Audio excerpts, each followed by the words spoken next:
Hello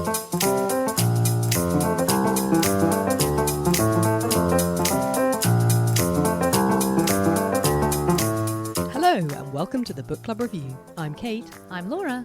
And this is the podcast about book clubs and the books that get you talking. Today we're sitting down to discuss Normal People by Sally Rooney. It's a coming-of-age love story set in post-financial crisis Ireland and the latest book read by my book club. It was named Waterstones Book of the Year, was longlisted for the Booker, and most recently won the Costa Novel Award. Rooney's editor at Faber dubbed her a Salinger for the Snapchat generation, while praise has been heaped on the book by the critics. But never mind all that, what did Laura's book club make of it? Did it spark debate? And whether they loved it or loathed it, the big question is, was it a great book club book? Keep listening to find out. Hi Laura. Hi Kate. We're delighted to have a returning guest in the shed with us today, Phil Chaffee, who's in Laura's book club and who previously appeared on our Call Me By Your Name episode. Thanks for having me back. Hi Phil. Now, I thought it was the perfect book to get you back for, not only to get the male take on Normal People, but also because you and I actually have some unfinished business from our book club. Do we really? Yes. There was a debate, and I might have been a bit boozy, and Phil may have apologized the next time he saw me. Oh, yes, I did attack you for something. So You'll have to remind me and I can do it again. more on that later. All right, so Normal People. It's a tiny, neglected, practically ignored second novel. So I wonder how your book club came to choose it. Yes, Sally Rooney. She is the name on everyone's lips. I don't know if anyone spotted it, but The Guardian has another article about her in the past week. Another Guardian article. Another Guardian article. Article per day. And this article was about why is everyone so obsessed with Sally Rooney? Oh, yeah, It's I like, you're the ones who are obsessed with Sally Rooney. I did read that one. Actually, the comments after those articles are often very funny that's and true. interesting. How Sally Rooney's novel became the literary phenomenon of the decade. One reader wrote, I have never seen it mentioned anywhere other than The Guardian. Certainly not by a living, breathing human in my presence. Which is a bit unfair, because you do see it like all over Instagram, and you do see people carrying it on the tube. Well, it is interesting that it's the opposite of a slow word of mouth build. It's like a Yes. huge media hype. Yes. And we're already running away from ourselves. Yes. But that is because her first novel, Conversations with Friends, was more of a slow burn, I think. And its success really came from word of mouth discussion, I'd say, over the course of maybe 12 to 16 months. So by the time Normal People came out, a lot of those readers were already primed, and certainly the literary media was ready to go. It's interesting, in the US, Normal People still has not been released, but the New Yorker just did a profile of her, and there's already this massive hype around Conversations with Friends, and it's sort of building up, and you can see it's going to be a massive release. I almost feel sorry for her. That's why she never smiles in any of the pictures of her. No, I think she's quite a private person. Yeah. But that is based on the characters that she creates, because I think, like lots of young novelists, she writes about what she knows. And certainly I have heard people say that her characters always seem to be quite similar to herself. Yeah. So Connell and Marianne are our two main characters, and they both grow up in the same town in rural Ireland. But the similarities end there, because they're from very different worlds. Still, they both get places to study at Trinity University in Dublin, and there the connection that has grown between them lasts long into the following years. I read this novel in one quick sprint. And when I read it the first time, I read it very much as a love story between these two individuals. However, on rereading it, because I wanted to be top of my game for this discussion, there's a lot more going on here. And I do think while it's incredible how detailed she is in depicting this relationship between Marianne and Connell, and it's rooted in a very specific time, in a very specific place, but she's dealing with huge themes here. Abuse, to masculinity, to class, and then to love. And it's deceptively simple, isn't it, the way it's written? She's not dazzling you with complicated prose. It makes it an easy read in some ways. And an easy read where you can miss the intricacies, I think, of what's going on in terms of the issues she's examining. I think I'm still always coming back to this question. You know, in one of those many Guardian pieces, they asked the question, what is it about this novel that resonated with people so much? And I kind of wonder, what is it? Do you think your book club came to any conclusions about that? No, I don't think so. Not really. I think everyone quite enjoyed it. There's still a lot to debate, and we'll get to that. Let's get this out of the way. Did you guys enjoy it? Do you like it? Has the hype diminished your appreciation for it? Yeah, it's a good question. Was I affected by the hype when I read it? I don't think I really knew about the hype when I read it. I had liked Conversations with Friends, but I hadn't completely adored Conversations with Friends. I wasn't blown away by it. But, you know, I did think it was good and I enjoyed reading it. And I was mildly intrigued to see what the next one would be. And I like the same things about this that I liked about that one. I love the way she writes dialogue. I think it's brilliant. I do think she has some kind of incredible way of conveying that in a way that feels so true. You do get really drawn into these characters. And I love the way that characters say things and they don't say what they mean. And you have to figure out what they mean. And you can, because that's how human beings really talk. So it's never spelled out for you. And I think it's perhaps something to do with that and the way that that then draws you in, because you're almost an active participant in these dialogues. Phil? Yeah, I think that's right. They're also very smart, so it feels very real, but they're also like, the banter can be quite witty and things you sort of wish your banter would. I think Conversations with Friends might be a bit more of that. This one, they're not quite as verbally precocious, particularly in the beginning. But I really did enjoy it. I certainly thought there were some big flaws. I didn't read it in a day, but it was a book I sort of picked up over a couple of days on my commute and loved every time. It was something I sort of looked forward to jumping into. Let's give our listeners a sample of that dialogue. I have picked out a selection that comes from the early days of Connell and Marianne's relationship. So they're still in what I would call high school. They're 16 or 17 at this stage. And they have started a secret relationship. And Connell is the one who wants it to be secret because he has anxiety about everyone knowing that he is sleeping with Marianne because she's sort of a leper. An outcast. An And outcast. he's in the popular group, too. And he's in the popular group. Although he is ashamed by his association with Marianne, he also feels that when he's with her, he's more himself than he's ever been before. And actually, that scares him a lot. And this is the moment where he tells her that he's going to go to the Debs, which is like the Irish version of prom, with someone else. In April, Connell told her he was taking Rachel Moran to the Debs. Marianne was sitting on the side of his bed at the time, acting very cold and humorous, which made him awkward. He told her it wasn't romantic, and that he and Rachel were just friends. "You mean like we're just friends?" said Marianne. "Well, no," he said, "different. But are you sleeping with her?" "No. When would I even have time?" "Do you want to?" said Marianne. "I'm not hugely gone on the idea. I don't feel like I'm that insatiable, really. I do already have you." Marianne stared down at her fingernails. "That was a joke," Connell said. "I don't get what the joke part was." "I know you're pissed off with me." "I don't really care," she said. "I just think if you want to sleep with her, you should tell me." "Yeah, and I will tell you if I ever want to do that. You're saying that's what the issue is, but I honestly don't think that's what it is." Marianne snapped. "What is it then?" He just stared at her. She went back to looking at her fingernails flushed. He didn't say anything. Eventually she laughed, because she wasn't totally without spirit, and it obviously was kind of funny, just how savagely he had humiliated her, and his inability to apologize or even admit he had done it. She went home then and straight to bed, where she slept for 13 hours without waking. The next morning, she quit school.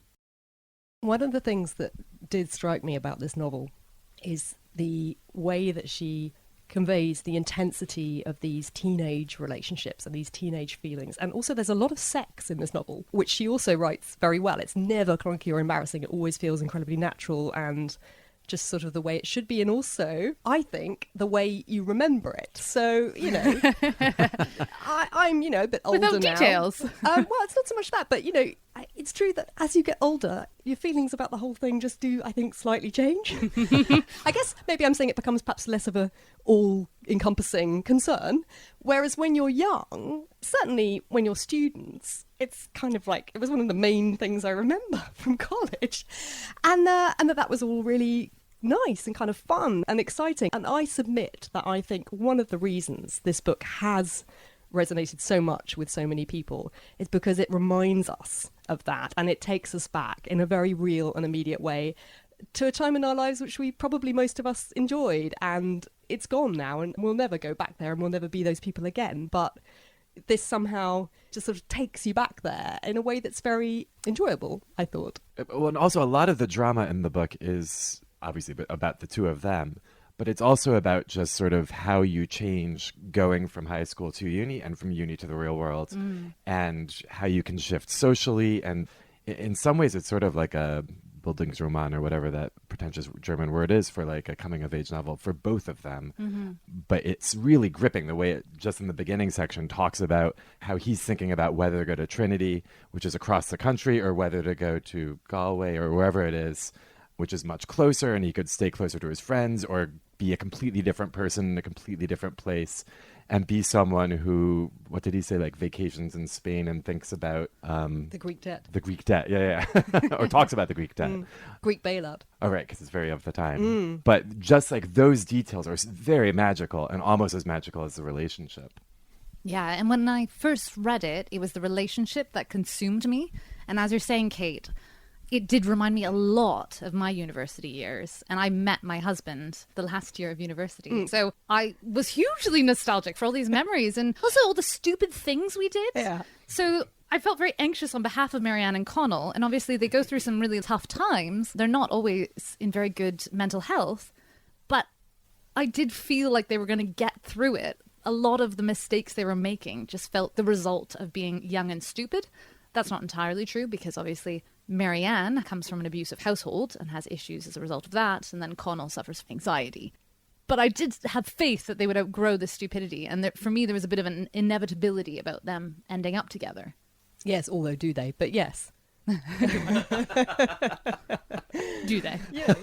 I like the way it's left open. You don't know because they're so young as well. Like anything could happen. And that's nice. I think that sense of life having so many possibilities, actually, that's sort of what growing older comes to mean. You realise that the choices that you make, it's not open like it was when you were young. Actually, it becomes more and more closed as you get older, and that's not necessarily a bad thing, but that is certainly a big thing that changes. And I thought this novel really captured that sense of everything being fluid, and also the interrelationships I think are very nice. I love the way that it was about them as individuals, but also it's very much about how their relationships with other people affected them and vice versa, and those groups and the changing groups. One of the relationships I particularly liked in this novel was the relationship between Connell and his mum, Lorraine. Yeah. Absolutely, yeah.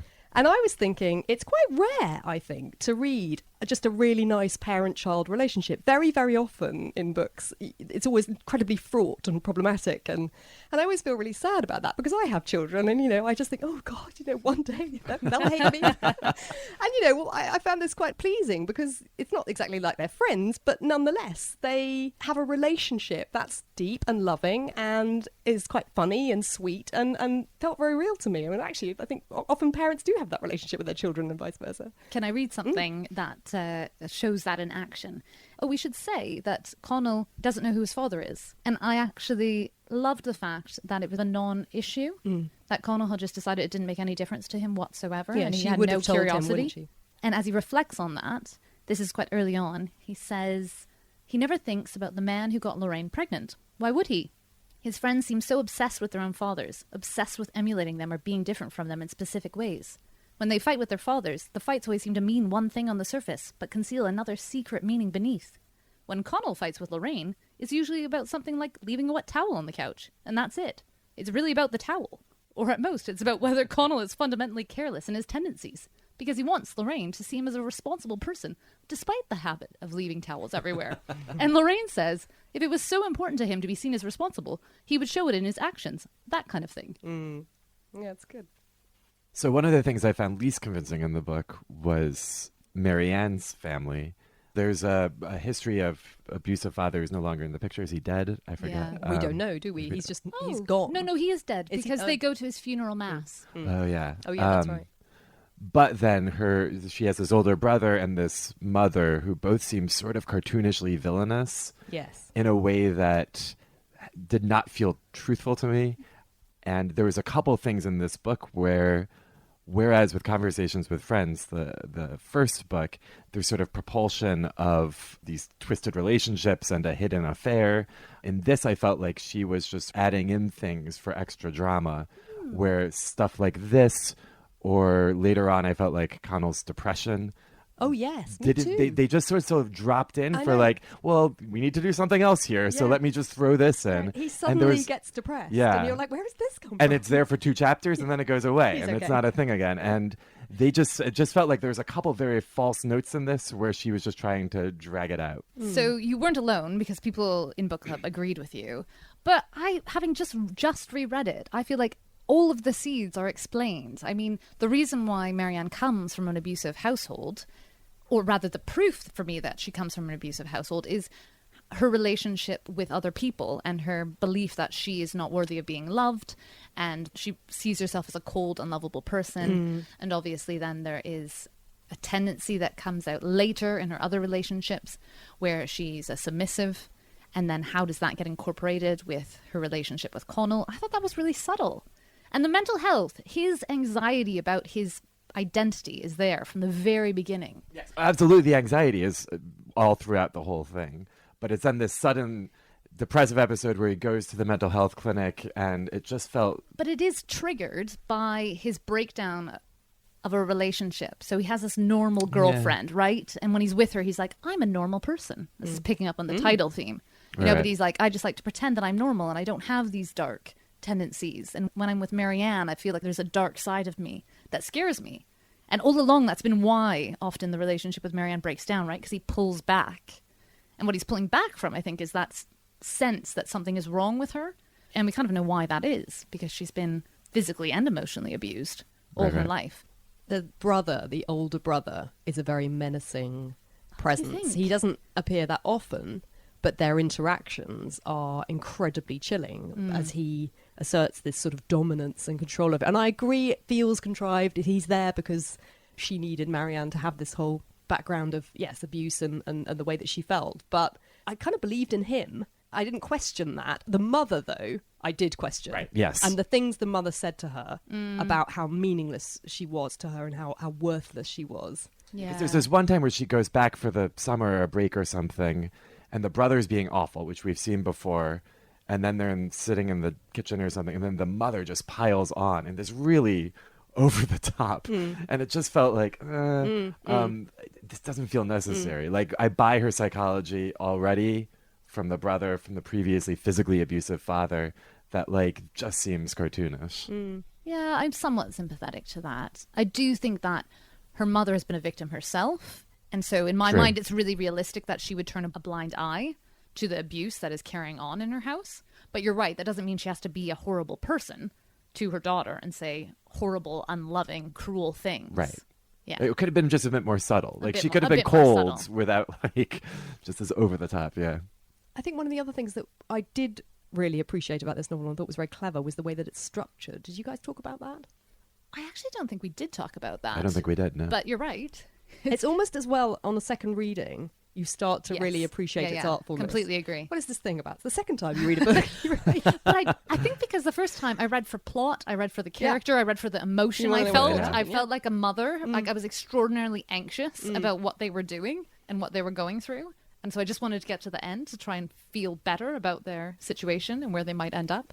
But the second time, I could kind of take my time and appreciate what Sally Rooney's doing. But so it's set out as a kind of progressive narrative, and each chapter has a title of 3 months later, 4 weeks later. But within each chapter are these flashbacks. And it's all very just subtly done. You're not really aware of it. As the first reading, the last thing you're thinking about is, oh, this book is so beautifully structured. But it is clever and really well done, I thought. And I will say, the first reading of the book, the thing that really took my breath away had to do with the structure, which was this one reveal.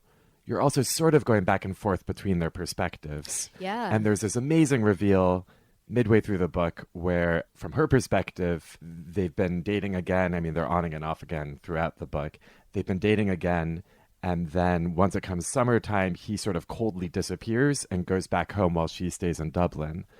And he just seems just awful. He seems like an asshole. And then you get his perspective, and he basically had no place to stay, and she didn't really offer him a place. And this is this class dynamic where she had someone paying for a place in Dublin, her flat in Dublin, and he didn't. He had to make money somehow. So because they can't communicate with each other, he ends up going back home to His Sligo mum. or whatever, to his mom. that's where the book captivated me. I was just like, this is amazing, because I just did not see that twist coming. And then sometimes she'll redo the dialogue that happened so you can see where they went astray and how their Yeah. own insecurities and hang-ups have meant that they can't bridge that communication gap. I've never seen that Rashomon device used quite so effectively. And that's why it's so, for me, really hopeful towards the end, because they're using their words. They're saying what they feel in a really straightforward way. And I think Connell apologizes and says, I'm sorry you misunderstood me yesterday. That's not what I was doing. And you're like, yay! Well done, kids. And we should say, just in terms of the jumping in time, they give a very specific date. And that's why this book feels so, I don't know, of its time. So it's 2011 to 2015. Yeah, I mean, there's a is bit, the duration. Well, and much has been made of this in the various 1,000,001 Guardian articles. But I thought there were interesting touches of it. There's a very vivid sequence where they visit a housing estate above the town that they live in, which has been built, and then obviously there was the property crash and unsold, and these properties are just vacant. And as I understood it, there was a point where, you know, Ireland was littered with such developments. Connor makes the point, this is a 4-bedroom house that's just standing empty, whereas my mum and I are in, you know, sort of tiny council house. To me, it wasn't a major theme. It wasn't... You know what I think some people were picking up on is that the details were just dropped in really subtly. So you're right, she doesn't hit you over the head with it. But Orla in our book club, who's Irish, said for her it was incredible just to have an Irish writer mentioning Irish references without any sort of explanation, just with total confidence, talking about the Debs and letting the reader figure out that that's like prom, using the expression culchie. So Connell comes to Dublin and gets kind of branded a culchie by all these super posh Trinity students. Trinity's the equivalent, I guess, of Cambridge or Oxford. And they're all rich, and it's really alienating, and they judge him on the basis of his clothes and his accent and just the way he looks. And that gets summed up in this term culture. But I had to ask Orla what that meant. She's like, oh, well, it's kind of like, it's not really a country bumpkin because it's much more derogatory than that. Maybe like a redneck or a hick. So for her, it was incredible to read about the country she's from and the culture she grew up in without any, I mean, Canadian authors do this. What is it? It's like a chip on their shoulder, maybe, you know, feeling a bit awkward talking about their own culture as if it's worth notice. That's interesting. I hadn't appreciated that. Because Marianne's friends pick up on Connell's tracksuits, right? Yeah.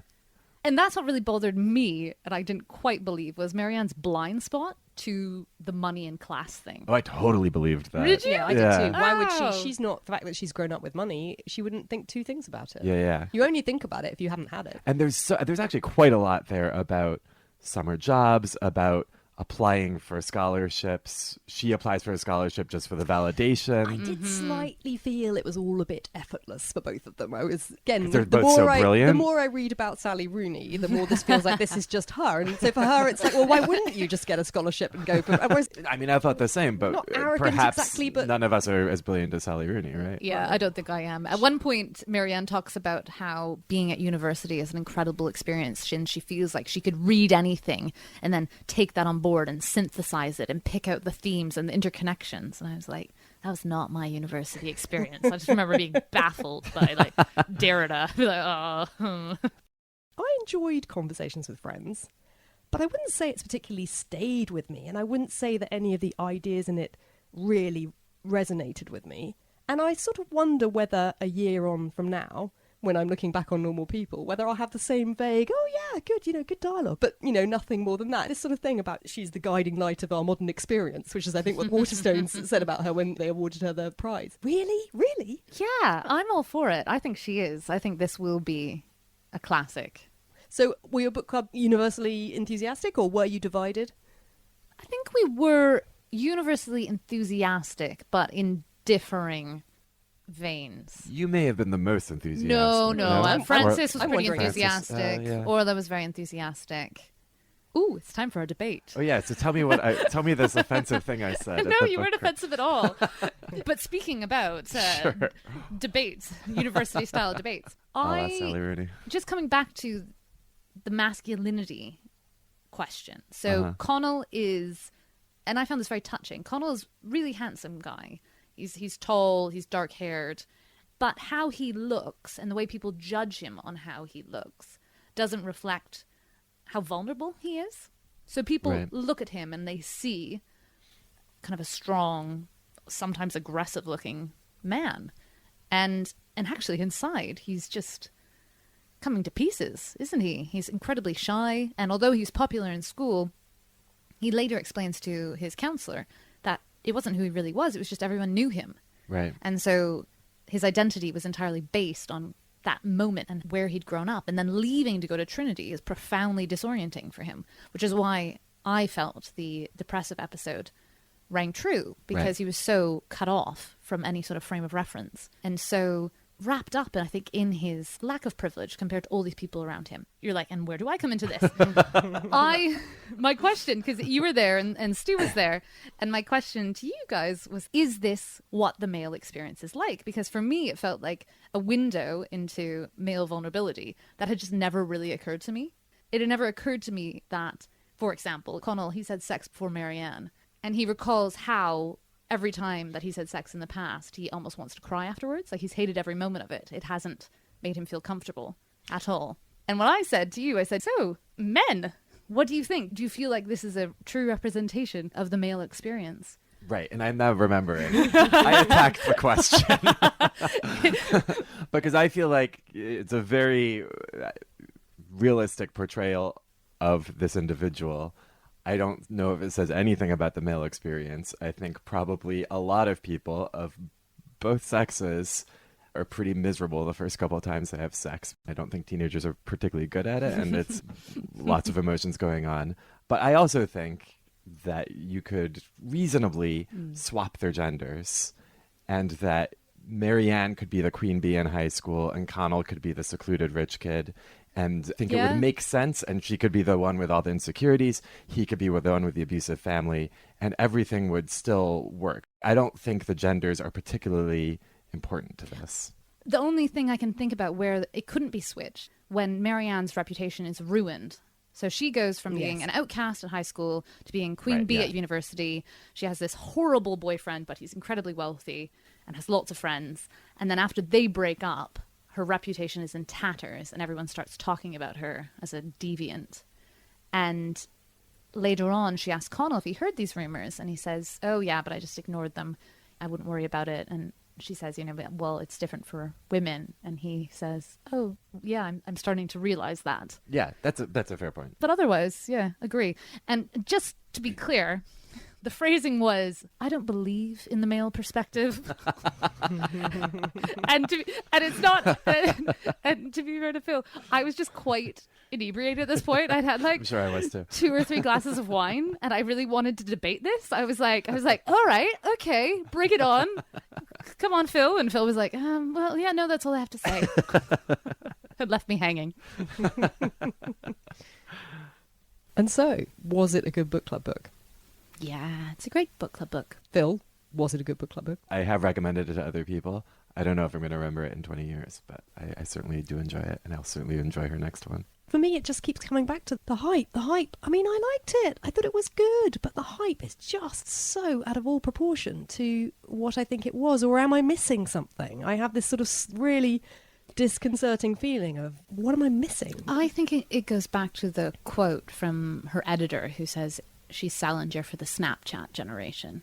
That's an awful quote. Isn't it terrible? Not least because the editor clearly doesn't know what they're talking about, because Snapchat isn't mentioned in this book whatsoever. Right, that's a younger generation. That's a younger than where we are. generation. Yeah, but he's talking about her as an author. He's not talking but it's specifically still not about true. normal people. But it's not true. Like, it's for the Facebook generation. It's for people who went to university in and around those years. I mean, I'm trying to think when I went to university. I guess maybe 5 or 10 years earlier, something like that. For me, it's a time capsule of a moment. And I actually think teenagers who are using Snapchat wouldn't really get that. Agreed. I think one answer to the question, why do the media like her so much, is a very cynical one, is because they want to attract young women readers. And they see her as the way to do it. And that's probably quite a good way of attracting young women readers. And it's very readable. I mean, it's... And it's readable. It's not difficult. No it's one not picks Milkman. this up and then puts it down. You know, like, you just, like, tear through it. Yeah, absolutely. That's the other thing I think made me a bit suspicious, because it's so easy to like. And I'm, really... But then again... This is the defining novel of a generation. But then you reread it, and don't you feel like there's a lot more there than No, just... I still like it. I mean, I always liked it, and on reading it... you appreciate rereading it, I liked it more. But I can't imagine saying to anyone, oh, you have to read Normal People. It's amazing. Really? No. I'd recommend it if I wanted an easy recommendation to people where I wanted to recommend something that I was pretty sure they'd like. The fact that it won the Costa makes total sense. That reaches an incredibly wide range of people. That's the book that will be piled up by the till in bookshops. And it's great, I think, that so many people will pick it up. It's also a very easy choice because it's not going to be controversial in any way. You know, people will like it. I think it's the crossover appeal that is getting people so excited. Crossover from what to what? What people wouldn't, who normally wouldn't read. Would from read it. literature to popular fiction. So you could read this if you just want to read something light, a bit romantic, a bit moving.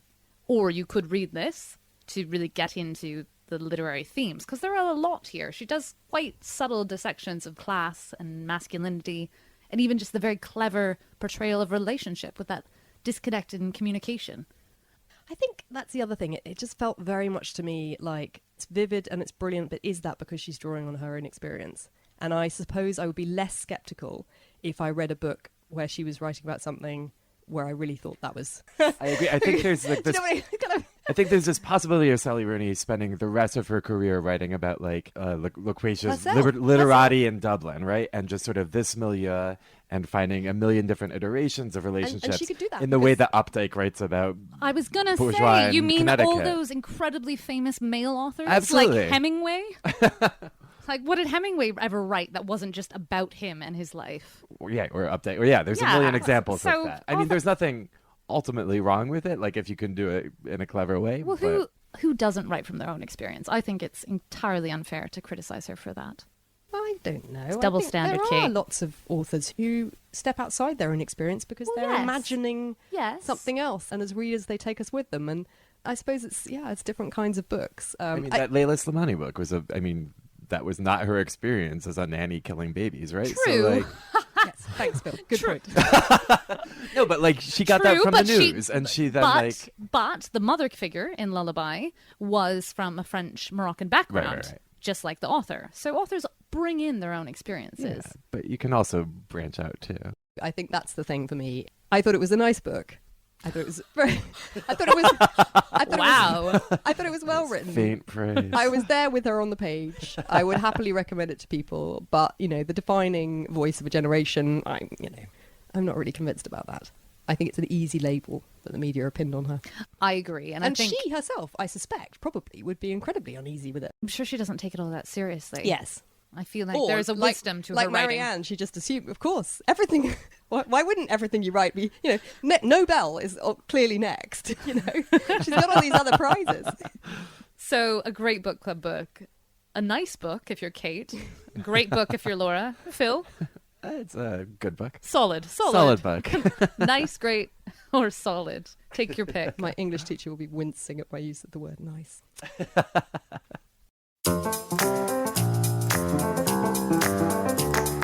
Inspired by normal people, here are some more recommendations for your next book club read. So, Phil, what would you recommend? I thought long and hard about this. There was nothing that immediately jumped to mind. I have two sort of cheating recommendations. One, partially because it's Irish, but also because both of these characters don't have fathers in the pictures. And particularly Connell, his relationship with his mother is really interesting, which got me thinking of that book of short stories by Colm Tóibín called Mothers and Sons, which is a series of short stories about mothers and sons in Ireland. But it's really, really beautiful, and some of them make you sob. The other, I don't know if this counts, was this Francois Ozon film called 5x2, which is scenes from a marriage, except in reverse. So it's 5 different episodes working chronologically back to the beginning of a relationship. So the end of the film is seeing this couple meet, and it's quite powerful. That sounds great. You can definitely have that. I am going to recommend Fates and Furies by Lauren Groff. This was a book club book, actually, but pre-podcast days. Was it? I think it was my book club, wasn't it? I think it was. Love that book. It is a fantastic book, and we know it was a great book club book. And it is the story of Lotto and Mathilde, who meet in university and are married within weeks. And then it's the story of their marriage over the subsequent years, but very much from both perspectives. And I struggled to pick a book to go with Normal People as well, because I felt I wanted something to tie in with the relationship. And then I was looking through my shelves and I was like, you know what? There are very few books about relationships nowadays that get classed as literature. I mean, there's lots of romances out there, and there's lots of chick lit, but that's not the kind of thing we would recommend for a book club book. And Call Me By Your Name came to mind, and Fates and Furies came to mind. It's a powerful book. Lauren Groff is an incredible writer. She's got quite a gothic style. Her prose almost has like texture to it, just the words she chooses, and it's very, very different to normal people in that sense. But the relationship between the two main characters and their love for one another, despite how different they are and how little they actually share of themselves, is very compelling. I was going to recommend Salinger. I was going to recommend The Catcher in the Rye. Have you ever read it? Wow. I have, yes. Have you read it, Phil? High school, yeah. It's funny. It's one of those times where I sort of had this thought and I thought it was quite original to me, but then I looked on the internet and like masses of people, including Sally Rooney's editor, made the connection between her and J.D. Salinger. But it's partly that voice of a generation thing. I think what I liked was this coming of age story and the idea of these inner voices that seem true and believable. And that's what's wonderful about Holden Caulfield, the main character in Catcher in the Rye, and he gets kicked out of his school and he goes on this strange little adventure, and it's about his connections with his friends and his sister. And It is a weird novel. I read it, I think, in my mid-20s because I felt like I should have done by then. yeah, And was surprised by how dark it is. but what I love about Salinger, and I've read quite a few things of his because I just love his writing so much, is, you know, Holden Caulfield, he's not a particularly likeable character in lots of ways, but there is this kind of heart to him and this warmth, and it draws you in and you empathize and you connect with him. And I think Salinger does that brilliantly. And actually, for me, I didn't get that with Sally Rooney. I remember reading a little Anne Enright quote on the novel where she said, you know, I was so invested in these two characters, I couldn't bear to leave them. I can't remember reading something where I cared so much about the characters. I didn't feel that at all. I was interested in them. You know, I was curious to know what happened in their lives, and I definitely enjoyed following it along, but I didn't care that much. I wasn't particularly moved by them. Whereas Catcher in the Rye, you do care about him, and it makes you think about yourself in a way, and I really like that, and I just think it's such a classic. Also, talk about hype, you know. This is, you know, the book is like number 15 on the world's 100 most worthwhile reads list, or, you know, and everything. And Salinger himself was very interesting. He was incredibly reclusive, and there's a sense, I think, Sally Rooney perhaps would like to shut herself away from all the hype. It's interesting, that thing about she never smiles in any pictures that you see of her. And yeah, so I just thought there was a little connection there, and I think it would be an interesting read for a book club to tackle. And it's not very long. Bit like Normal People. It's a fairly brief read, but worthwhile, I think. And we know it would be a good book club book because I could immediately debate with you the fact that Holden Caulfield is a resting character. Nah. Do we care about him Nah. and his teenage angst? Nah. That's all for this episode. On our next book club show, we'll be discussing Why We Sleep by Matthew Walker. If you're a serial night owl who has to drag yourself out of bed at 6 a.m. every morning, if you're a tired parent regularly woken in the night by small children, this is the book to make you feel really paranoid about that. But did we learn good things? Did it make for a good book club read? Listen in to find out. And also at the top of our podcast feed, you'll find our latest interview with historian Simon Sharma. Listen in to find out what he reads to go to sleep happy, why he's read War and Peace 9 times, and why he's never managed to write the novel he has all planned out. Plus a ton of brilliant book suggestions, including a book club recommendation specially for us. Books mentioned on this episode include Fates and Furies by Lauren Groff, Call Me By Your Name by Andre Aciman, Catcher in the Rye by J.D. Salinger, Mothers and Sons by Colm Toibin, and the film 5x2 by Francois Ozon. If you'd like to see what we're up to between episodes, follow us on Instagram or Facebook at Book Club Review Podcast, on Twitter at Book Club RVW Pod, or email thebookclubreview@gmail.com. And if you're not already, why not subscribe to us on iTunes or wherever you get your podcasts. But for now, thanks for listening and happy reading.